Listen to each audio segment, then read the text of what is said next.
Before we get started on this video, I want to give a disclaimer, okay? This is a serious topic that I'm going to be covering today, and in the wrong hands, it can be used very dangerously. And so I just want to throw that out there. This is my don't do this at home, kids, thing at the beginning of videos. I always do. So caution. I'm saying this is only to be used to commune with the Catholic God, the Holy Trinity. Do not use this practice to commune with any other spirits, not even to test them to see if they are true spirits, okay, or anything like that. This is only to be used, this practice I'm going to teach you is only to be used to speak to the true God, okay? So now that we have that out of the way, I want to talk about this question, which comes up all the time with talking about the Latin Mass, and it is, how do I get the most out of the Mass, out of the Latin Mass specifically? Because the people that do swear by it, right? The people that do get something out of the Latin Mass, they are not kidding, they swear by it. It's very important to them.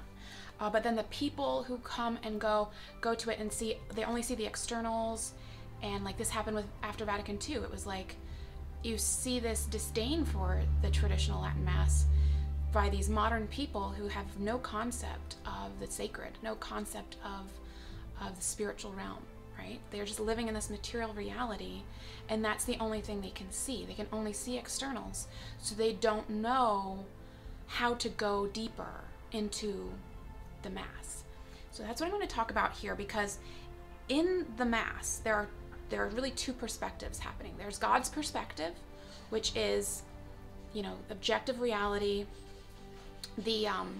Well, actually, I'm not going to say it's just objective reality, because God sees through each person's perspective, so he doesn't just have a bird's eye view of like the church looking down at everybody and all the players like on a chessboard. He also sees through your eyes, sort of thing. So he sees the perspective from the perspective of everybody who's present, every single person there, all the angels, all the saints. He is watching this sacrament unfold from all of these perspectives, as well as his own, which is how we imagine sort of like a top-down bird eagle eye view of the situation, which might not necessarily be accurate, so I'm just going to throw that out there. All right, so we have this external reality, which is Christ, the person of Christ, truly present in the Holy Eucharist on the altar, right? Is there, Madeline? Okay, sorry, my kids will be interrupting throughout. Can you say hi? Hi. Hi, this is Madeline. Can you go play for a minute, or you want to play in here quietly? It's up to you. All right, so, sorry, I always get startled when I'm talking about, when I'm thinking in this subject. So, sorry, let me get back on track. I was talking about external reality. Christ is personally present in Holy Communion on the altar. His whole person is there. Body, mind, soul, divinity, precious blood, all of it. He is an entire person. And his whole person is present there in the Eucharist, the whole thing. Then you have this internal reality of each individual. And, all right, you guys have to be very quiet, okay? No talking. Can you do that? If you can't be no talking, then you need to be in the other room, okay? All right, so the internal reality, now that's how you are disposed to receive him in this manner. So how do you dispose your soul so that you can be open to receiving the Holy Eucharist more? Yes. You're tired? Okay, we'll go lay down. That's Margaret. Josephine's in the pink. Okay, so where are we? So internal reality is how your soul is disposed to receive him in this manner, where he presents himself as, the person of Jesus Christ in the substance of the bread and wine on the altar, right? So I'm going to explain how to do that. This is dangerous, because this is the same method that all ancient peoples used when they were testing their spirits. They're testing their heart. They were testing the voices in their own heart, testing their own strength, testing whether they were God or who is the God in their realm. Who's the one with the power in their realm? Is it Thor? Is it who is it? Where is he? So this is how they tested that. Now, we are far removed from that time period. Modern time is very far removed from ancient time. So it's easy for us to think that they were just speaking metaphorically or something. But no, they had real, true experiences of the spiritual realm. Girls? Margaret, I love you. All right, can you close that, Josephine? Of the spiritual realm. And they took it seriously because obviously it's truth and everyone takes truth seriously. But they pitted their theories against each other in real time. Like you see with St. Patrick and the Druids, for instance. St. Patrick didn't convince the Druids to follow his God by sitting down and having a, armchair philosophical discussion with Jordan Peterson and Ben Shapiro. That's not how God convinced the Druids to stop worshiping their spirit that they were worshiping. The way that God did that through St. Patrick was through a sign, through an actual sacrifice. Let's see whose fire is bigger. And they did all throughout the Old Testament. You see, whose offering will get consumed by fire. Let's test your God against my God in the realm of gods, in the realm of spirits. And these things would happen. Fire would come down from the sky and consume the sacrifice that they had offered or whatever. It was they're not stupid, This is, modern man looks at traditional man, ancient man, and thinks he's just stupid. Like, oh, that must have been a figment of his imagination. It must have been like mass psychosis or something. Like, we can come up with a theory for how fire came straight down from heaven and consumed this person's sacrifice, but not that person's right there, right? Who this one happens to be, the true God that, of God of Abraham, and then this is the one of Baal or something. And this happens throughout the Old Testament and throughout Christian history, which is a part of, a living part of the Bible, essentially. The New Testament doesn't end with the letters of St. Paul or whatever. The New Testament is alive today and is being written now. The stories are still being written.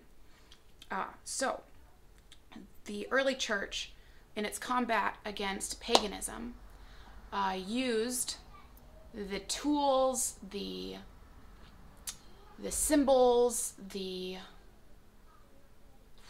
all the bells and whistles, all the smells and bells and all of the externals, right, that they had at their command to test these spirits, right, and God, against God, against the true God.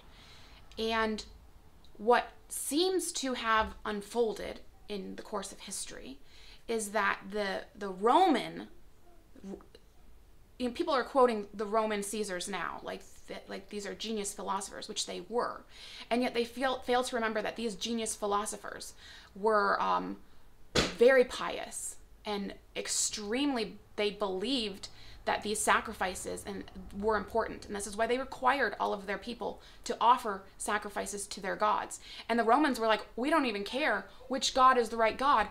Figure out, we'll figure that out later. You guys just offer to whatever God you believe in, and we'll see which one wins. That was the kind of the Roman mentality. That's why there was this pantheon of the Roman gods. It was like, all gods are welcome if they can survive the battle, sort of thing. Like, if you're strong enough, to come to this fight, come to the Roman arena, and duke it out in real time, in reality, not just in the school of thought where the Greeks lived. They lived in the realm of the safe mind or whatever.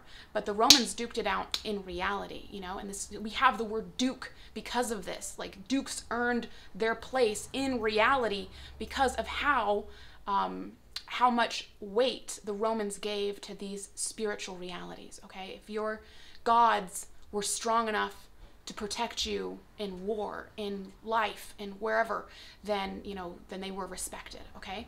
This is why the Roman Catholic Church is so powerful, okay?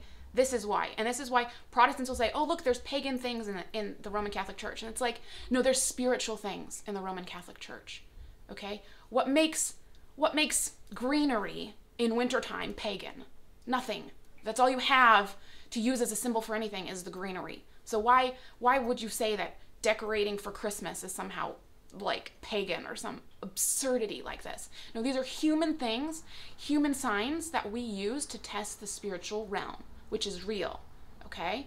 And it's not pagan, it's human, okay? So yes, the Roman Catholic Church is very strong, extremely strong spiritually, because it has these signs, and it's relentless, will not let these signs go, for a good reason, for a holy reason, and if you don't understand that reason, you need to be submissive and think for a minute that maybe you don't know all of the facts and you haven't put it all together yet. You might be smart, but are you as smart as Christendom, Roman Catholicism over the course of millennia? Because we have been thinking as a hive mind, sharing notes about this reality, this God that we worship. We have been sharing notes across time. Spiritually, we commune with the saints. They are sharing their notes with us through the spiritual realm. Okay, this isn't a one individual, a one person group project. This is all of the best thinkers, all of the holiest saints, all of the strongest men throughout Christendom over the course of 2,000 years have been collaborating in heaven on on this project. Just a minute, I need to change a diaper.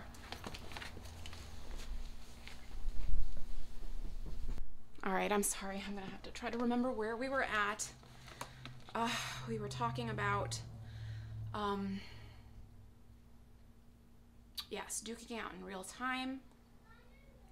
And the signs and symbols, these externals, are hard-won signs that the church, in her wisdom, has used to communicate to her faithful. Okay, this is a language for the church, not for the world to understand. They don't need to understand this, okay?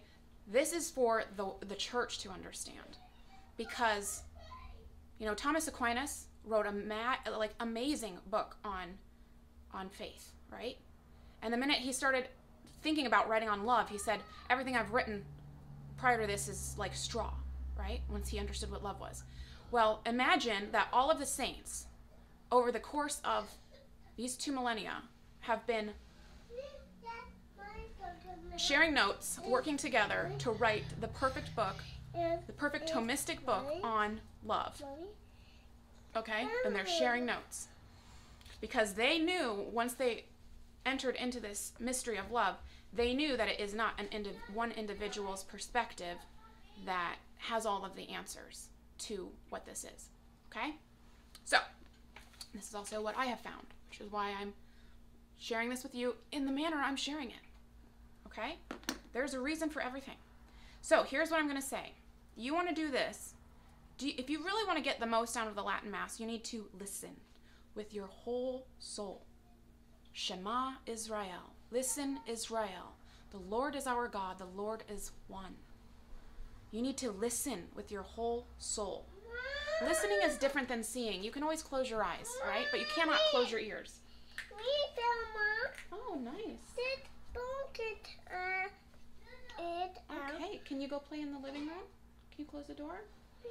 Can you do that? My Dr. Milk is a mommy bedroom. Oh, well, can you find it? All right. So, the ears are always open. They're always receiving information, whether we like it or not. It's like you can't help it if you have a noisy neighbor. Like you can't shut that out. Like I guess you could put earplugs in, but there's no like natural way of shutting these things out.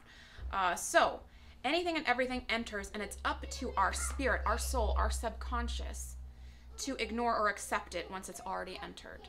Okay? That's how you have something like selective hearing.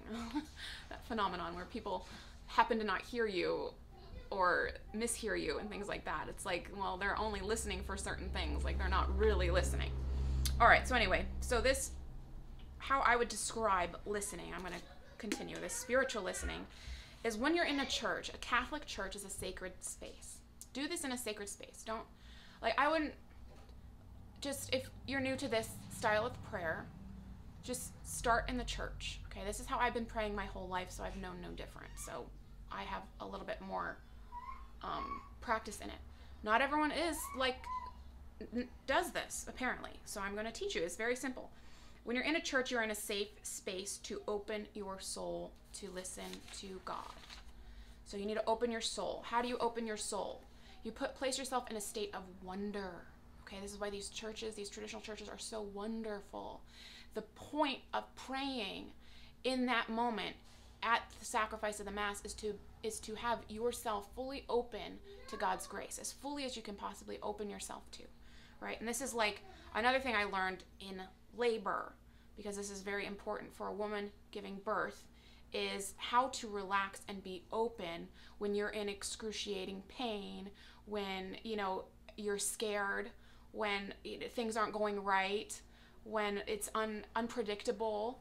How do you actually do that? And that was something that I had to learn over the course of 3 pregnancies how to do. By my 4th, as soon as I felt that transition, that exceptional, worst pain in the whole world, as soon as I felt that, I go, okay, this is how it's supposed to be. Take a deep breath and relax. And my body obeyed, and the baby came in the next push. I didn't push. In the next contraction, the baby was there. That fast, okay? So I'm saying this is a spiritual experience which I have used my own personal life experience drawn from that to make sense of this. And I'm sharing it with you now. So, draw in all the beauty in the church, the majesty and wonder about it. Ponder it in your heart. Remember how it always says Our Lady ponders these things in her heart. Ponder the beauty in your heart. Even if all you do is gaze upon the face of the statue of the Sacred Heart in your church, and that's all you do the whole Mass, like, you have just received so much grace, okay? You've received so much. So,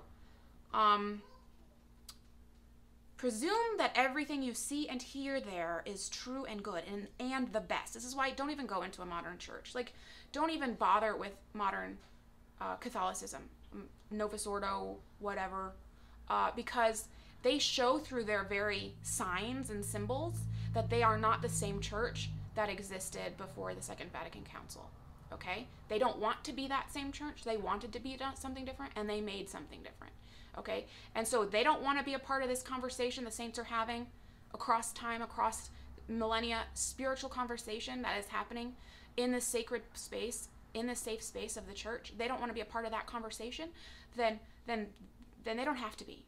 Okay, they can be outside of that conversation. So I'm saying do this in a traditional church with all of the beauty, even if it's not the most beautiful church, even if it's like if it's the best that your community has to offer, that's even more profound. That is something in itself to ponder. Okay, that is, you know, that brings us back to the beauty of the nativity in the stable. All right, now there is danger in then saying all churches need to look like a stable to be more accurate, because that's a lie, okay? The saints have established and beautified and erected these churches. And if you notice, this was something I noticed too about the difference between the East and the West. The East understands this about the signs, and they just stuck them in time. You can only make signs that look exactly like this, and you have to do it in this special way, and it's almost OCD about the images. You cannot have sacred images produced differently across time. And the Roman Church didn't believe that. The Roman Church believed that we are alive. We can't just be stuck. We have to communicate and pass on the wisdom. And how do you communicate and pass on wisdom if you're alive? Through signs, through symbols, through imagery, through language, okay? But the one thing that the Roman Catholic Church has always, over and over and over, emphasized is retaining the Latin language. And it's a universal language for a reason. Like, Google Translate can't even decline the Latin nouns, okay? It can't figure out how to conjugate and decline the Latin language. You cannot, it's not something that is, the logical mind can figure out. It requires cooperation from the heart, which is a very complex organism. Yeah, organ. What do you need? Cool. Can I get it in a minute when I'm done here? I think I can. Can you go take that and wait? All right. All right, so what was I saying? Oh yeah, so there is this communication across time of the saints with each other, and placing these signs in our imaginations, reminding us of truths that are very important to the faith, because we are one body, we are a living thing, and we have a head. And if the church doesn't have a head, then she's dead. The church has a head, okay? That's why I think it's very, very important to always pray for Pope Francis in the Mass, because that will be the surest thing to resuscitate him if he has by some inexplicable, mysterious means placed himself outside of the church by his own will. All right? So this is why we pray for him, to bring him back into our realm, into our battlefield, Our Lady's battlefield. This is her reality, you know? You see this a lot. I see this a lot. Online, a lot of the good thing you see with the guys, it happens because men are much stronger and they're much more forceful in character. They sort of set up parameters. They have their theories about the universe. They set up their parameters, their frame. It's called holding frame. They hold frame, and then they sort of challenge another man with their ideas. And they spit back and forth at each other. And the last man standing wins, sort of thing. There is this truth that there's this spiritual battle, right? The Matrix, as Tate likes to say. Well, that's true, but it's so much bigger than that. Like, you need to go a little more meta than that, because these men, these big strong men, even with their strong ideas, they get taken out of the game by God's hand, all right? By the Matrix, by God's hand, and it happens for a reason. They're not impervious to this spiritual reality, okay? And I just want to remind everyone from the Bible that, like, God is strong as a lion, right? He does fight these ideas out on the battlefield with blood, sweat, and tears. We see that. But we also know that he is the still small voice, right? He is more truly the still small voice. In his essence, the still small voice. So in that din of the battlefield, can you listen for his voice? Can you still hear it? Can you hear that still small voice? And if you can't, you need to change your environment, right? Well, you need to get off the battlefield, or you need to get into the sanctuary. You need to change your environment and help your nervous system sort of reconnect with your heart itself, in this embodied experience we have as human beings. So here's what you do in church after you have opened yourself up to the spiritual world. You're presuming and you're trusting completely that everything you see and hear is true and good and the best. You're going to let your soul trust fall into God's arms. You're just going to feel that trust fall into God's arms. And then you're going to enjoy the music, the smells, and pay attention when you hear the bells. Come back to reality, focus when you hear the bells. The bells mean that our Lord is present on the altar. And the bells bring you back to attention without ruining your spiritual state. It doesn't snap you out of it in a harsh way. It just draws your attention in a very musical way, okay? So that you can retain this openness throughout, even when you're in that state of focus. But you can't stay focused like that forever unless you can. Plenty of people say that they can. Plenty of people say they can read their whole missal the whole way through and be attached to every word. I love what's in the missal. It's beautiful. But my soul is not able to focus that long, which is why I'm so grateful for the servers at Mass, because they allow me to be able to pray this way. Without the servers, I can't pray this way. And I really have to poke a hole in this notion that you need the missal. You don't need the missal to understand the Mass. And I just want to really, yes, you can understand more depth, and I get that. Intellectually, it's very good. But we're not all intellectuals, For instance, my husband's family, Charlemagne. Let's start with Charlemagne. One of the greatest king of Europe, right? Couldn't read, illiterate.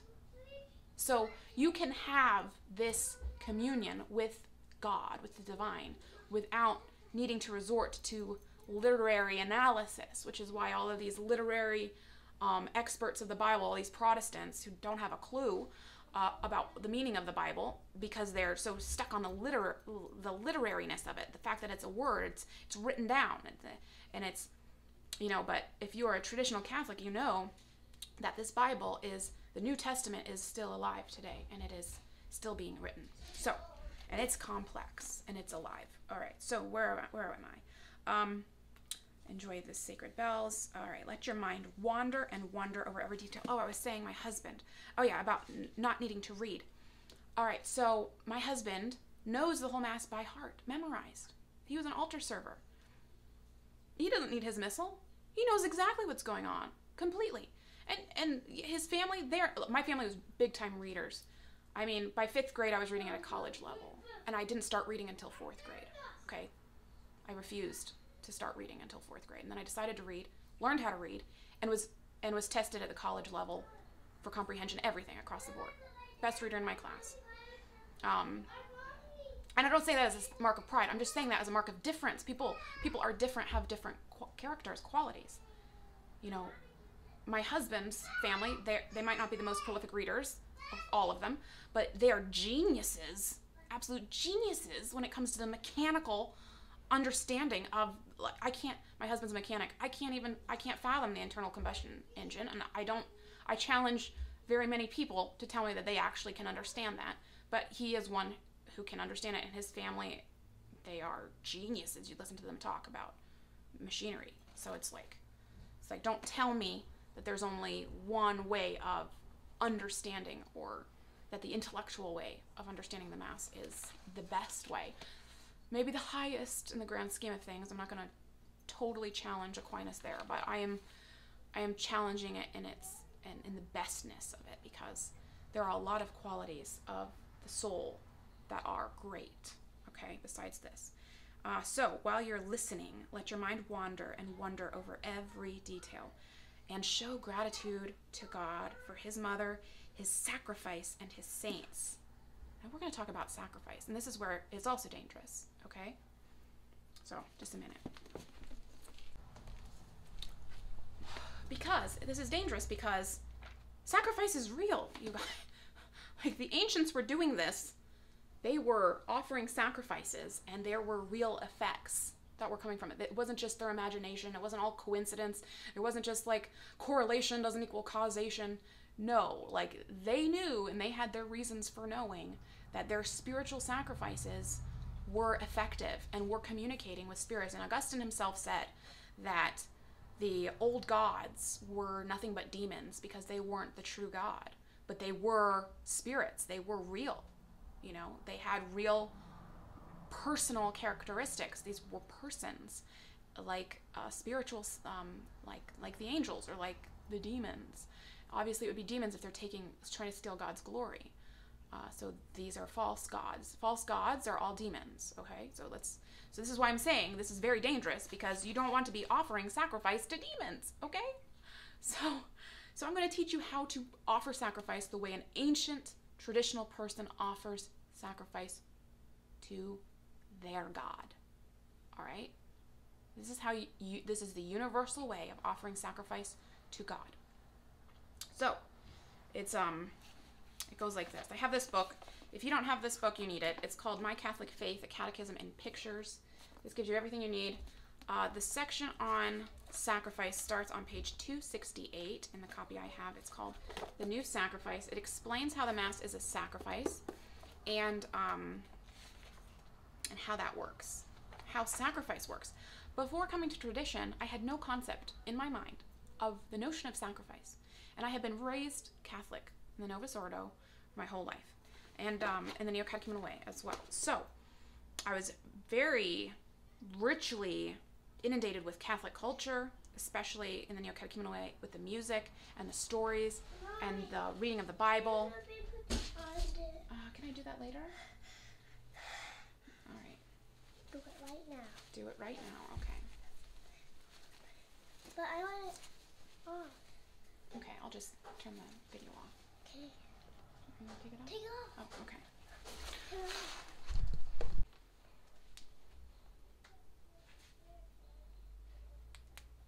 There. So pretty. Here, step back and they can see it better. Who are you? I don't know. This is Sleeping Beauty's dress. She was my favorite. Sleeping Beauty. Sleeping Beauty. All right. This Sleeping Beauty dress. All right. What's up, Margaret? Did me book on my butt? Oh, you broke your arm? You have a cast on? Yeah. Okay. Can you go play? No. Please? Me. Please and thank you. You gonna play in here quietly? Me. Okay. All right. Sorry about that distraction.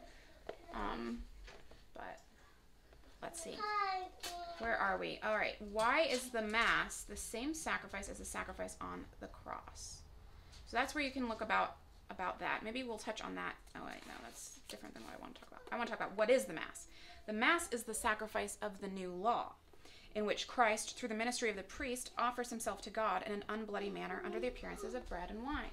What's that, babe? Do I need to do this right now? Do I need to? Okay. I'll be right back. Okay. All right. Sorry about that.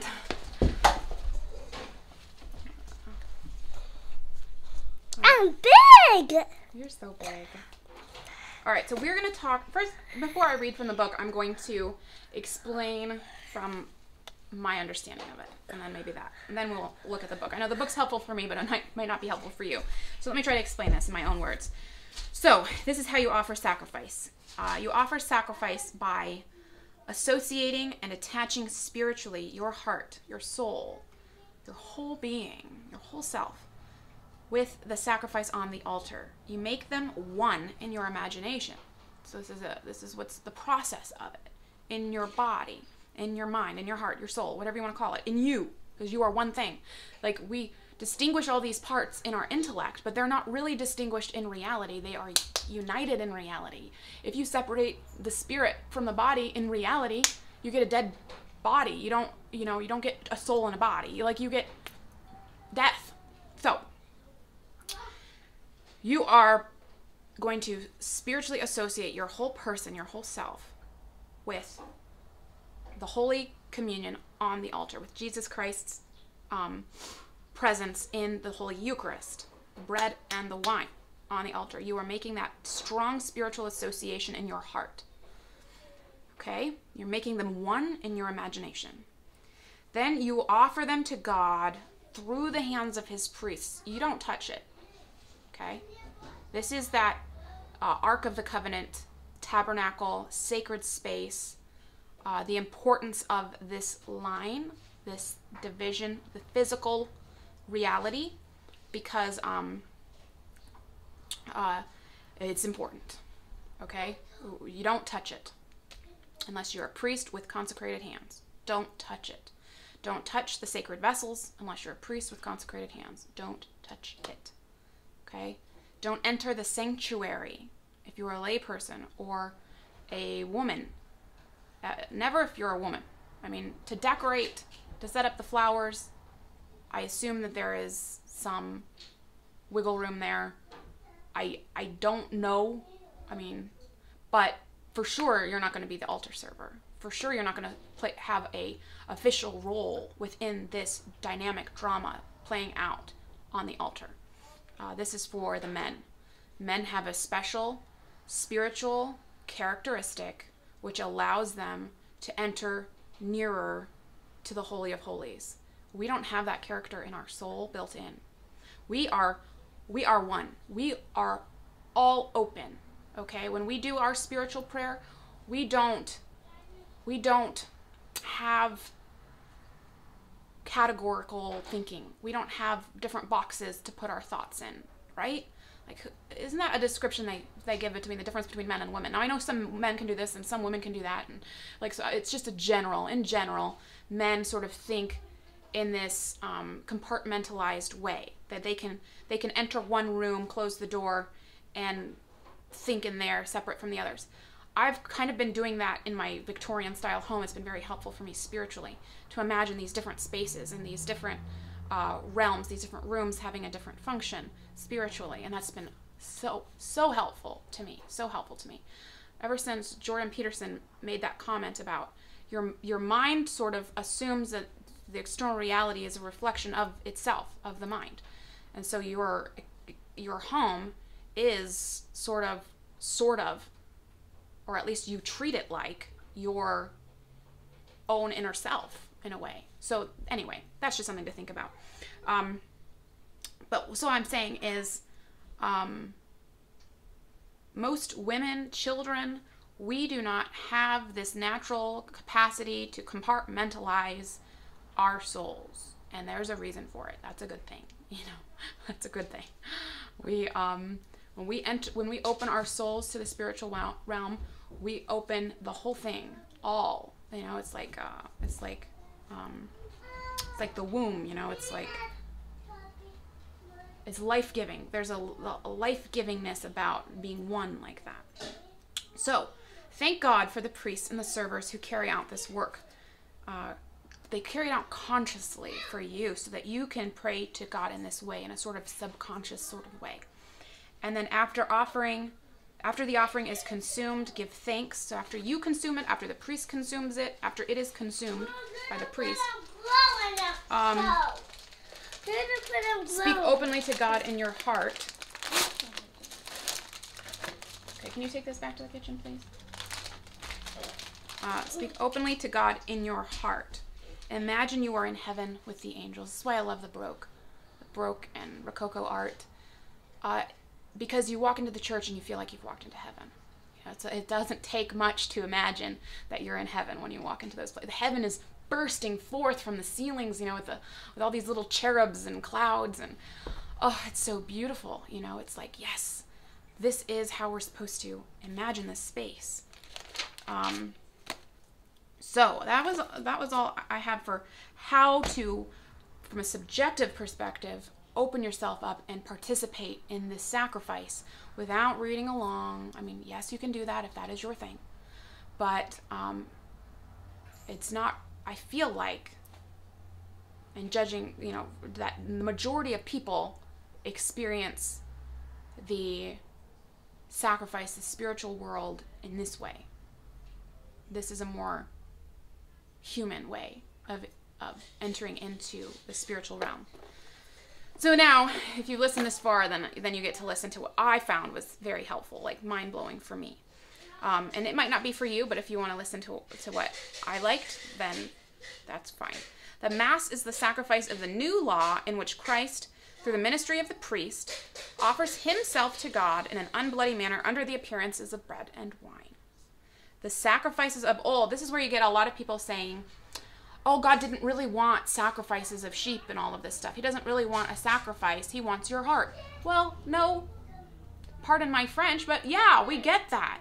We know that, but we need something for our imagination in order for us to spiritually unite our heart to God. And we are concrete, physical human beings, if you haven't noticed.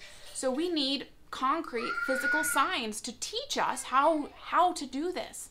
How do you offer the sacrifice of your heart? Well, he taught us. How do you offer sacrifice externally? Let me show you. And he taught the Israelites how to offer sacrifice. You think if God didn't want them to offer sacrifice, he would have taught them to offer sacrifice? He taught them how to do it. He wants it for a reason, right?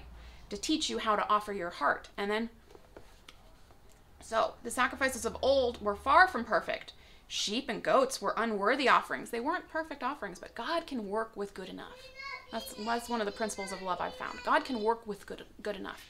As long as it's your best and your honest best, like he can work with that.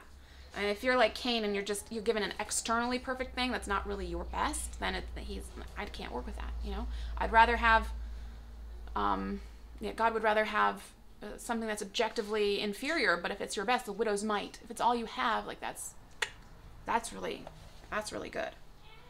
So that's the point. So sheep and goats were unworthy offerings to God in acknowledgement of his power and glory. It's just acknowledgement of his power and glory. That's all it is. You're acknowledging his power, his glory, Who created you? He did, not you. He did, not Father Time. He did, not billions of years and, you know, the primordial sludge and whatever crazy modernist concoction they've invented about their God. So, even in the time of the old law of the Jews, God had expressed his purpose to institute a new sacrifice. In the words of his prophet Malachias, from the rising of the sun even to the going down, my name is great among the Gentiles, and in every place there is sacrifice, and there is offered to my name a clean oblation. These words refer to the sacrifice of the Mass in which the victim is Jesus Christ, the Son of God, than whom there can be no worthier, no cleaner, no more perfect sacrifice. It's God himself. You can't get more perfect than that. We've reached the limit, okay? The church has always taught that the Mass is a true sacrifice, and this is the one thing the modernists wanted to get rid of because we aren't like those old ancient people that actually believe in these spiritual realities, right? So they tried to make the new Mass not a sacrifice, and maybe they were successful in doing that. So maybe that's another reason not to attend the new Mass at all, because they profane Christ's presence by bringing him down to something that's not a worthy sacrifice at all. Not a worthy sacrifice. St. Paul implies this when he says, we have an altar from which they have no right to eat who serve the tabernacle, meaning the Jews. Hebrews 13:10.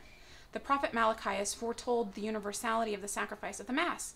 Since there are Catholic priests and churches all over the world, this prophecy is today accomplished, literally, for in all places the clean oblation, Holy Mass, is offered. Now, of course, this was written before Vatican II, so the sacrifice of the Mass is offered to God alone. It is not offered to the saints and the angels. It's offered in their honor, but it's only offered to God. Only to God. So especially on their feast days. All right.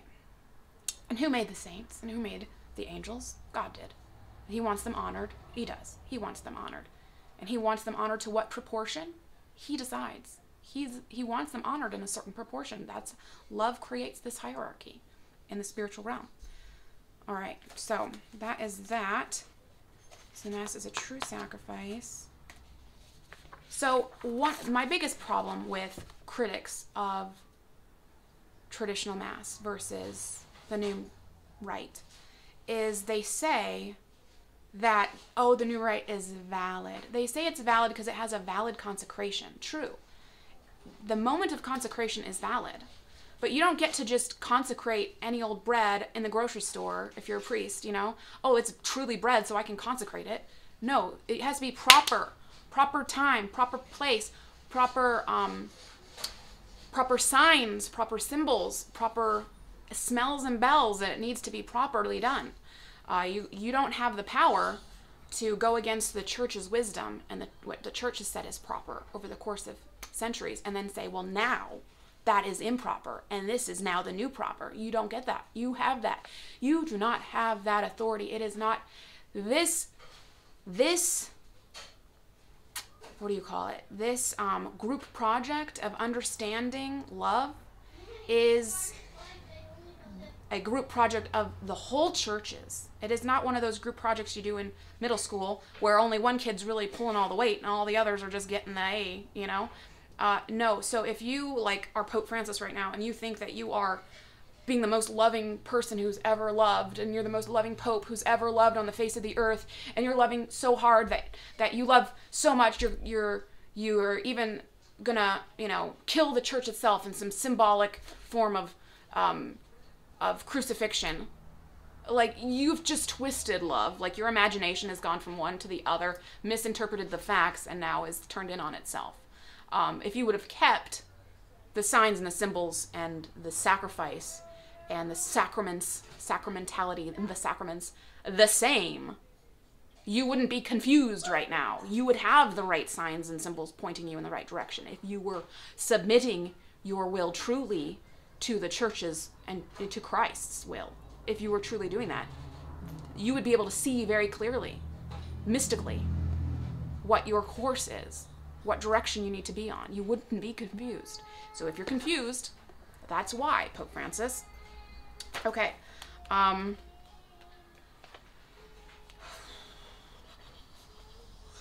right, so if you want to know what the difference between the sacrifice on the cross and the sacrifice in the Mass, essentially they're the same. Their accidents are different. The externals are different, okay? So we can obviously tell that the Mass that the sacrifice on the altar is unbloody. Like, we're not literally crucifying people at church to bring back Jesus Christ or something absurd and terrifying.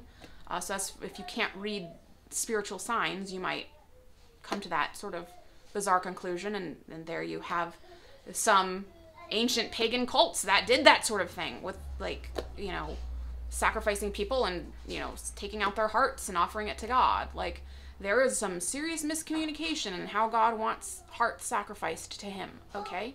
So make sure you're doing it properly, the proper sacrifice. That's fitting. That's the way God wants your heart to be offered to him, okay? This is the way. And it's very complicated, okay? And it's very personal. But it is not so complicated and so personal that it's not also universal, okay? So if it's not so subjective that it lacks the universality, no, not at all.